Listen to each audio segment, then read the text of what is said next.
I'll also introduce Dr. Sue Wareham, who's also spoken here at Politics in the Pub many times over the years. Sue's sitting over here. Sue has been dedicated and outspoken campaigner against war and in particular nuclear weapons for many years. She is the President and ACT Coordinator of the Medical Association for the Prevention of War in Australia. And she's a member of the Board of International Physicians for the Prevention of Nuclear War, board member of ICAN, International Campaign to Abolish Nuclear Weapons in Australia, and committee member of Australians for War Powers Reform, which includes the campaign for an Iraq War inquiry. Thank you very much to Politics in the Pub for this opportunity to be with you this evening, and thank you also to Hannah for such a very thorough and powerful presentation of some of the problems that we're up against. I also would like to acknowledge and pay my respects to the Gadigal people of the Eora Nation on whose land we meet. I'll be presenting, some of what I'll be presenting will overlap with what Hannah has very thoroughly outlined, but hopefully a bit of new material as well, and some slightly different perspectives. I'm only just going to add one piece of information to the, as Hannah said, overwhelming data in relation to the magnitude of the arms trade, and that's in relation to Australia's military spending, and I also use the word military rather than defence spending. And the daily military spending for Australia is about $99 million. That's our spending on war and preparations for war. It's about, up until a year or two ago, it was about 95 million, now it's about $99 million every day. And this is in addition to the major acquisition projects, which amount to more than about 190 billion over the next decade. So for Australia, as we know, Prime Minister Turnbull announced earlier this year that he wants Australia to be one of the top 10 weapons exporters. Well, wanted in his case, past tense, and the promise of a $3.8 billion weapons export facility to help this poor trade. So what this means for Australia is that we will be becoming even more economically reliant on war and preparations for war and threats of war. And this inevitably will have to undermine any role that we might have as a peace-loving nation. Because why would we advocate for arms restraint and peaceful resolution of conflict when that would undercut the market for the very things that we are becoming increasingly reliant on? I want to just reflect on, as Hannah did, the normalisation of the arms trade that's taken place over recent times.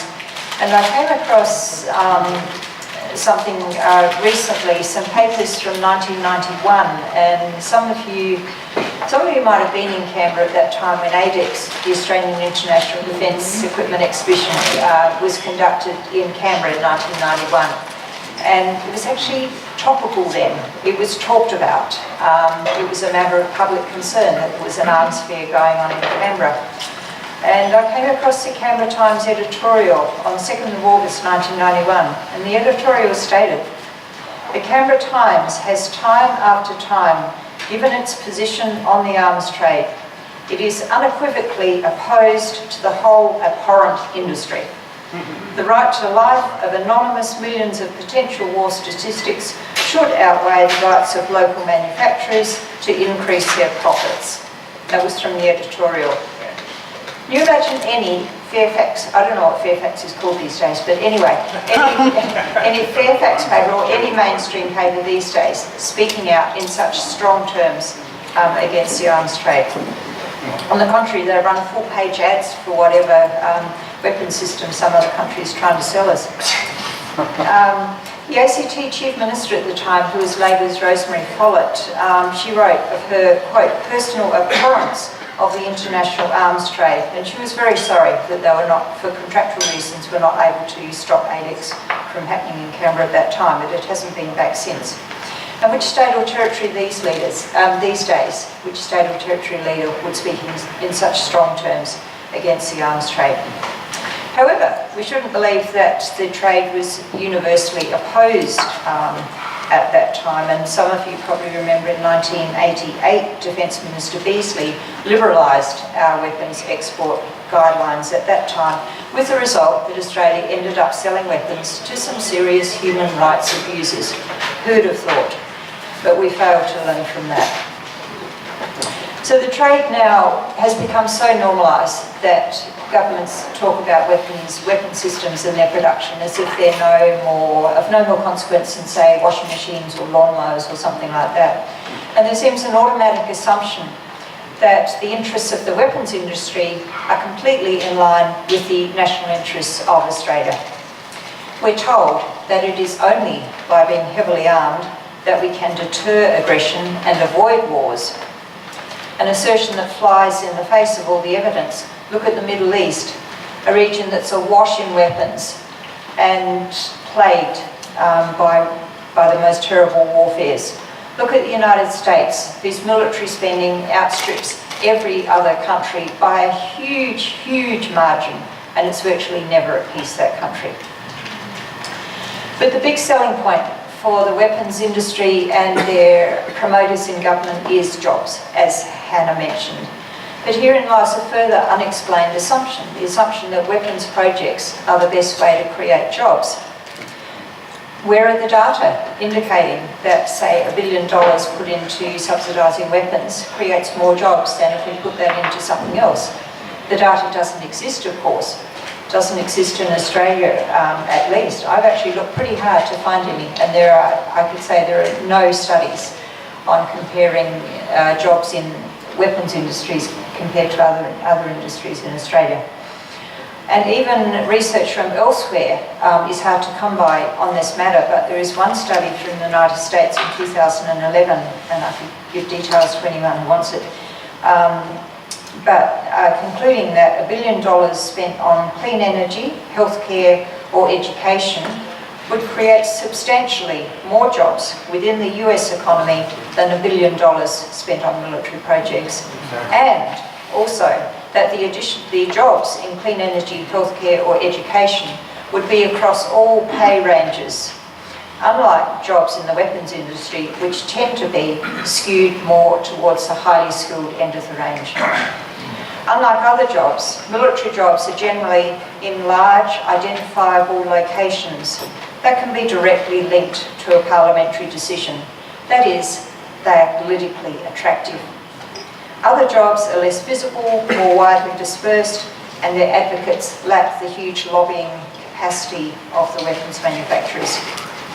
William Hartung, whose book some of you might know, well, one of his books from a while back, Profits of War, Lockheed Martin and the Making of the Military Industrial Complex, which is if you want to learn about Lockheed Martin, have a read of that book.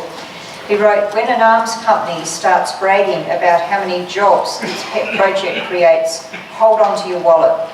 It often means that the company wants billions of dollars worth of your tax money for a weapon that costs too much, does too little, and may not have been needed in the first place, end of quote. Now, Hartung was referring on that occasion to the Raptor, to Lockheed Martin's Raptor F-22, but the F-35 Joint Strike Fighter also comes to mind with those words.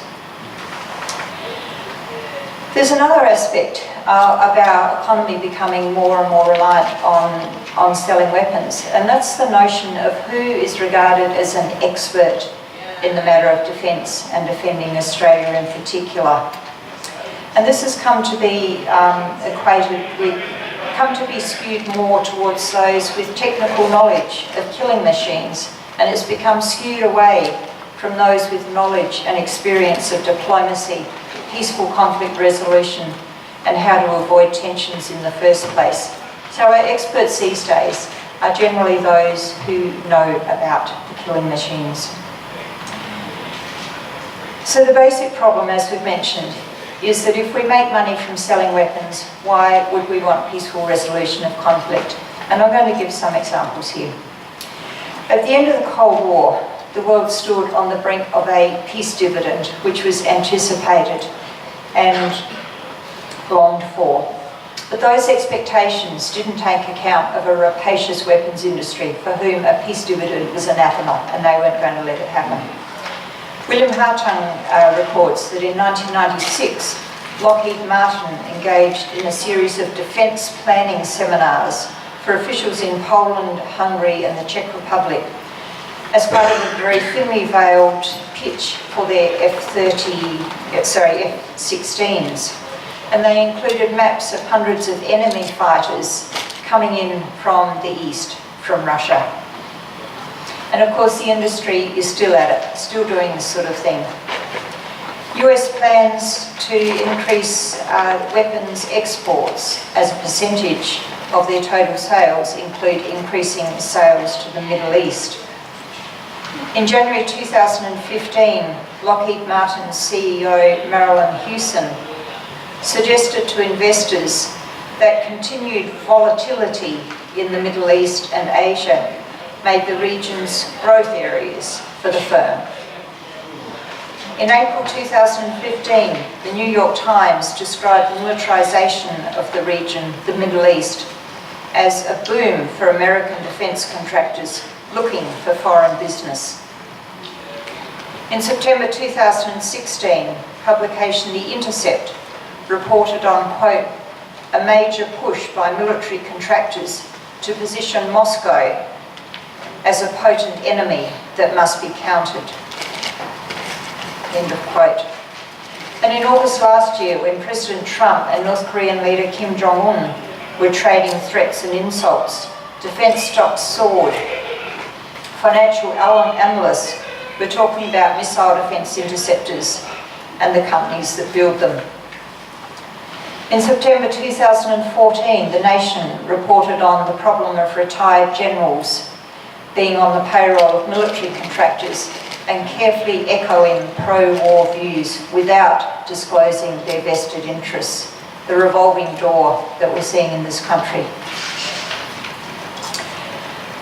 So just a few examples of the nastiness of a trade that relies on killing. I'm going to move on to talk about a specific class of weapons, nuclear weapons, and partly because yesterday was a significant day. September 26th was UN Day for the total elimination of nuclear weapons. And in New York there was a high-level signing ceremony for the 2017 Treaty on the Prohibition of Nuclear Weapons. And there were new signatories and ratifications for that treaty. It now has 67 signatories and 19 states parties. It needs 50 of the latter before it comes into effect. And that's likely to happen in the next couple of years. So the reason I mention this, and the reason it's significant, is that when the treaty, nuclear weapons ban treaty, comes into effect and is a part of international law, then it's going to make it much, much easier to campaign for divestment from the companies that make these weapons. And you can guess which companies they are. Lockheed Martin, BAE Systems, Raytheon, Thales, Northrop Grumman, and a host of others. And there's already been significant work done in this area of divestment from nuclear weapons manufacturers. The world's largest wealth fund is the Norwegian government pension fund, and already that fund has divested from nuclear weapons manufacturers on ethical grounds, and a number of other big financial institutions in Europe have done the same. I'm going to just reflect a little on another reason why all of this is critically important for Australia, and I'm going to read some words from a historian whom a number of you will probably know, Douglas Newton's Sydney historian, who's written a lot about World War I. And I'm going to read from some of what he's written on the arms races that led up to World War I. And I'm quoting here. In the 2 decades before the Great War, Europe and the world spent vast sums on armaments that were meant to secure and deter. A vast raid on the public coffers took place, enriching fragments of the economy and robbing the rest. This created a huge vested interest in armed preparedness. Not surprisingly, that vested interest sought to influence political decisions and budgetary priorities. It spawned lobbies and leagues with political and press connections to boost the dogma of armed preparedness. Supposedly, only unmatched power could keep the peace. In every country, periodic scares fueled spending. Powerful interests orchestrated these scares. In 2007, Lord Esher, who was a key advisor on Britain's Committee of Imperial Defence, stated, quote, "An invasion scare is the mill of God which grounds you out a navy of dreadnoughts and keeps the British people warlike in spirit."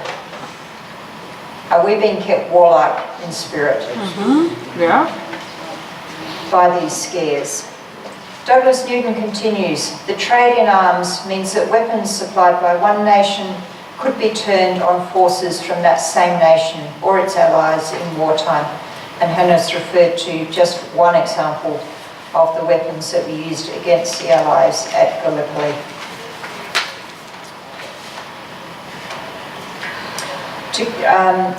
Concluding the words from Douglas Newton, when the war ended, Sir Edward Grey, the British Foreign Secretary in 1914, looked back in his memoirs at the whole sorry record of vast armaments that failed to deter war or achieve security. He concluded, that's Sir Edward Grey, "The moral is obvious. It is that great armaments lead inevitably to war." This should send a chill down the spine of every Australian as we see what our country is doing and what's happening globally.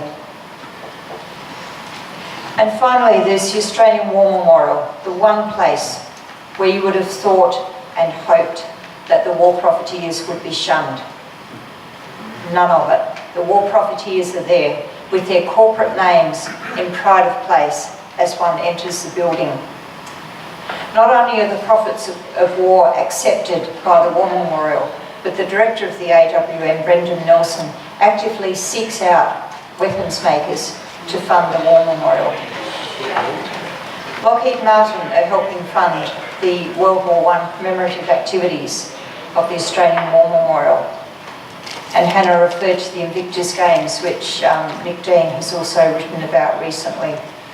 The irony of all of this just goes straight over the heads of those who should know better and who should have actually learnt from the war that we're commemorating right now. So what can we do? We need to bump these things up the agenda so that they're at least talked about. Next time any parliamentarian opens his or her mouth and talks about jobs in defence or in building weapons, ask them how many jobs and where are the studies that show that weapons programs are the best way for us to employ Australians. And if they can't produce figures, then tell them to put their money into jobs in education and healthcare and renewable energy and looking after our environment and all the other things that are actually creating a better world and a better Australia.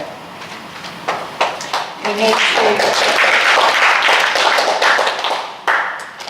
need to talk about these issues, particularly during the forthcoming centenary of the end of World War I. I think silent vigils for peace at the 11th hour of the 11th day of the 11th month are going to be really important. We're trying to get one happening in Canberra, and we're actually meeting some obstruction from officialdom to have a peace message on Armistice Day. That's how lowly our country has stooped. Anyway, it would be terrific to see such gatherings. We're not giving up in Canberra, none of that. But I think it would be a powerful thing to have in as many places as possible around the country, just silent vigils for peace. MAPW, Medical Association for Prevention of War, has commenced a project, Australia Stop Arms Promotion, and we're looking at some aspects of this problem, and particularly the war profiteering and their money at the Australian War Memorial. And we have if you haven't seen our petition called Commemorate, Don't Commercialise. I have some here, but you'll find it online also, so please support that petition. We want to get the war profiteers out of the Australian War Memorial. We're looking also at the Avalon Arms Fair, which receives public subsidies, and we're trying to find out through FOI the extent of those subsidies. Geelong City Council sponsors one of the difficulties is that differentiating the arms fair from the air show is not easy when you're looking at financial figures, and that gives wiggle room for those who like to conflate the two. But anyway, that's one thing that we're trying to do. There's the Disarm Unis campaign, which is a terrific campaign with students focusing on their need, their expectation of an education that's not corrupted by vested interests, particularly from the weapons manufacturers. And Lockheed Martin's financial arrangement with Melbourne University is a key target of that particular campaigning. I'm going to finish there, but I'm going to finish with the message that there is a lot of awareness raising for us to do, and I think particularly with November 11 coming up, what better opportunity to drive home these messages that those who died in the First World War, we really owe them a debt of learning lessons. And if we don't learn any lessons, then they did die in vain, and we can't let that happen. Also.